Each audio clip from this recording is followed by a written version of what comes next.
Trump's slapping tariffs, China's whispering executions, fentanyl's flooding in, and Trump says Xi might kill the dealers to stop it. Behind the scenes, crypto busts in Miami, cartel labs in blueberry trucks, and the DEA tearing through fentanyl's financial empire. Is Beijing bluffing? Is Trump strong-arming? And will death sentences stop the deadliest drug in America?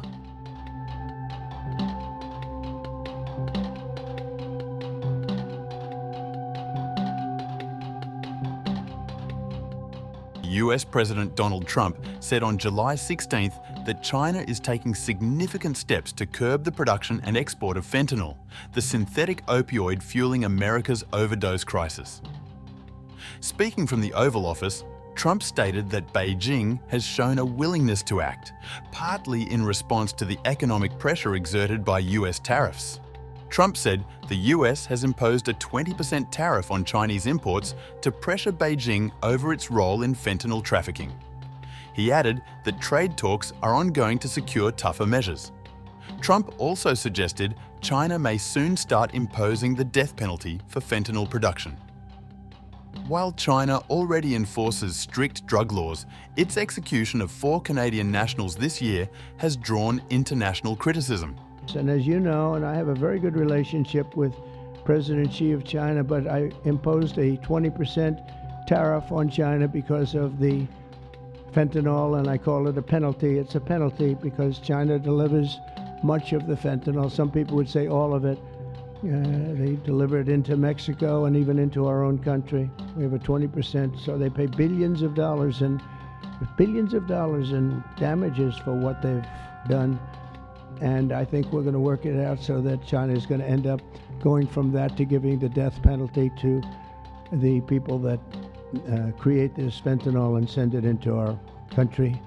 Responding to Trump, China reiterated that fentanyl was a problem for the US, not China, and added that US tariffs over fentanyl severely impacted the dialogue and cooperation between China and the US in drug control.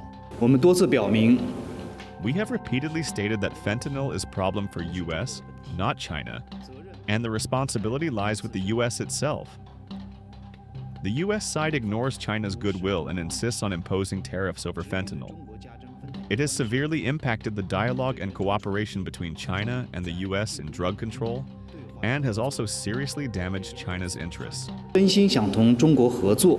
If the US truly wants to cooperate with China, it should face up to objective facts and engage in dialogue with China in an equal, respectful, and mutually beneficial manner. Trump also reiterated that fentanyl remains a global crisis, with US overdose deaths peaking at over 76,000 in 2023. Recent data, however, suggests a decline, with estimated fatalities dropping to around 48,000 in 2024, offering a tentative sign of progress in the fight against synthetic opioids.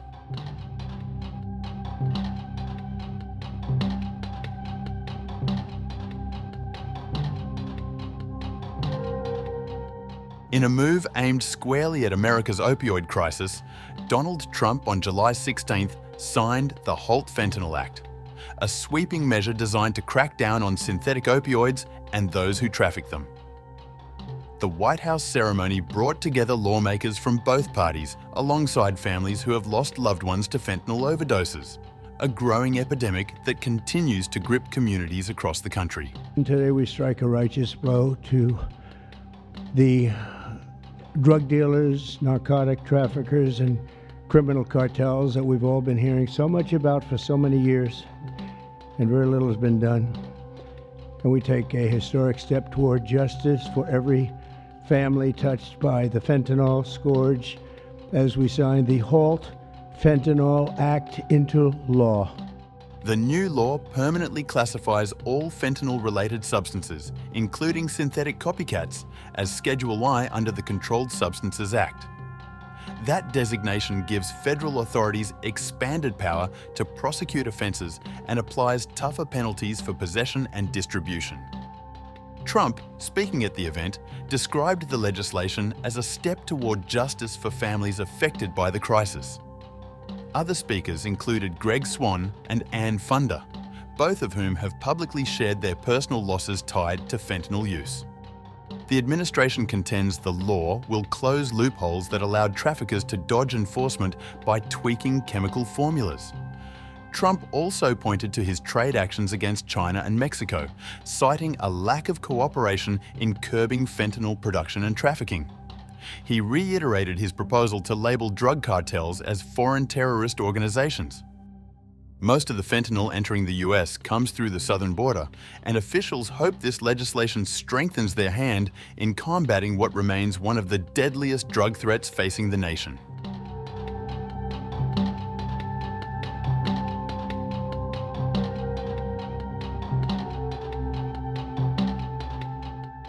Meanwhile, American federal authorities have seized more than $10 million in cryptocurrency linked to Mexico's Sinaloa Cartel, the US Justice Department announced this week.